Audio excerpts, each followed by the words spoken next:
पहला सवाल है डिफाइन टिश्यू। टिश्यू को कैसे डिफाइन करेंगे? उत्तक किसे कहते हैं?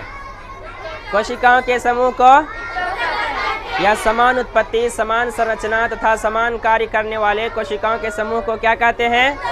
उत्तक। पौधों में सरल उत्तक जटिल उत्तक से किस प्रकार भिन्न है? से प्लांट टिश्यू दो तरह के होते हैं, एक सिंपल एक कॉम्प्लेक्स। सिंपल में आता है parenchyma, collenchyma, sclerenchyma, apical, lateral, intercalary और मेरिस्टेमेटिक टिश्यू।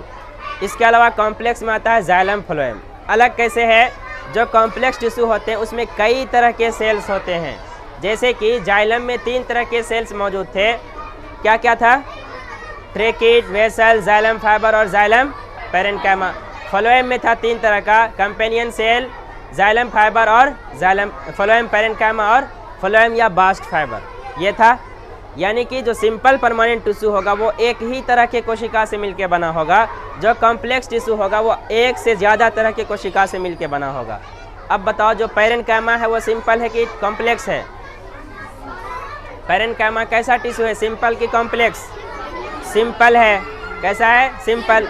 सिंपल क्यों है? क्योंकि एक ही तरह के सेल्स से मिलकर बना है। लेकिन फ्लोएम क्या है, सिंपल कि कॉम्प्लेक्स? कॉम्प्लेक्स क्यों है? क्योंकि एक से ज़्यादा तरह के सेल्स से मिलकर बना है। क्योंकि फ्लोएम में क्या क्या मिलता है? कंपेनियन सेल्स भी है, फ्लोएम या बास्ट फाइबर भी है, फ्लोएम पैरेन्काइमा भी है। 3 तरह का सेल मिला तब बना फ्लोएम। पैरेन्काइमा में 3 तरह का सेल्स है, एक ही तरह के सेल्स से बने हैं। जो एक ही तरह के सेल्स का बना होगा उसे कहेंगे सिंपल टिश्यू, जो एक से ज़्यादा तरह के सेल का बना होगा उसे कहेंगे कॉम्प्लेक्स टिश्यू। रंध्र के क्या कार्य हैं बताओ? यानी कि प्लांट के लीफ में बहुत टीनी पोर्स होते हैं। कैसे पोर्स होते हैं? टीनी पोर्स होते हैं, यानी छोटे छोटे छिद्र होते हैं, सूक्ष्म सूक्ष्म छिद्र होते हैं, महीन महीन छेद होते हैं। उसे क्या कहते हैं? स्टोमाटा, या हिंदी में बोलते हैं रंध्र। क्या बोलते हैं? रंध्र क्या है? पौधे के पत्तियों में पाए जाने वाले छोटे छोटे छिद्र, जिसके जरिए पौधे कार्बन डाइऑक्साइड को वायुमंडल से ग्रहण करते हैं, उसे ही कहते हैं रंध्र या स्टोमाटा। नेक्स्ट क्वेश्चन, तीनों प्रकार के पेशी रेशों में चित्र बनाकर अंतर स्पष्ट करो। ऐसा सवाल जब भी बोर्ड में आएगा चित्र बनाकर, वहाँ पे आपको चित्र बनाना पड़ेगा। पेशी उत्तक कितने तरह के होते हैं? उंगली 3 उठाए कर रहा है, 2 तरह के। कितने तरह के होते हैं? 3। पहला क्या है? अरेखित। दूसरा क्या है? तीसरा क्या है? हृदय पेशी। 3 तरह के पेशी उत्तक हुए।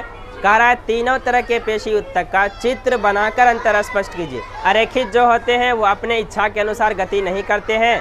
कहाँ कहाँ मिलते हैं? तो आँख के आइरिस में, पढ़ा थे ना। रोशनी में जाते हैं तो पुतली क्या होती है? सिकुड़ती है कि फैलती है?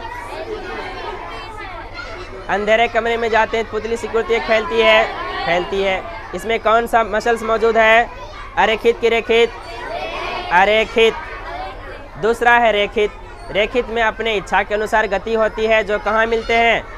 जो हड्डी से जुड़े होते हैं, जैसे हाथ में, पैर में, गर्दन में, कोहनी में। यहाँ पे कौन से मसल्स मिलेंगे? रेखित। तीसरा था हृदय। हृदय कहाँ मिलेंगे? हृदय में या दिल में। कार्डियक मसल्स वो क्या करते हैं? पैदाइश से लेकर मौत तक दिल को धड़काने का काम हृदय पेशी करते हैं। अगला सवाल है न्यूरॉन का एक चिन्हित चित्र बनाइए। कोशिका बना देना है, नाम भी लिखना है। ये डेंड्राइट्स है, ये डेंड्रॉन है, ये एक्सॉन है, ये साइटोन है, और क्या क्या बच गए? सिनेप्स है, ये रेनिवियर की नोड है, ये माइलिन शीथ है, ये मेडुलरी शीथ है, ये सब। अब ध्यान से समझना, अगला क्वेश्चन बहुत इंपॉर्टेंट आ रहा है। निम्नलिखित के नाम लिखें। उत्तक जो मुंह के भीतरी स्तर का निर्माण करता है, कौन सा उत्तक? एपिथेलियल उत्तक। चलो आगे बढ़ते हैं। अगला है उत्तक जो मनुष्य में पेशियों को अस्थि से जोड़ता है। फटाफट बताओ।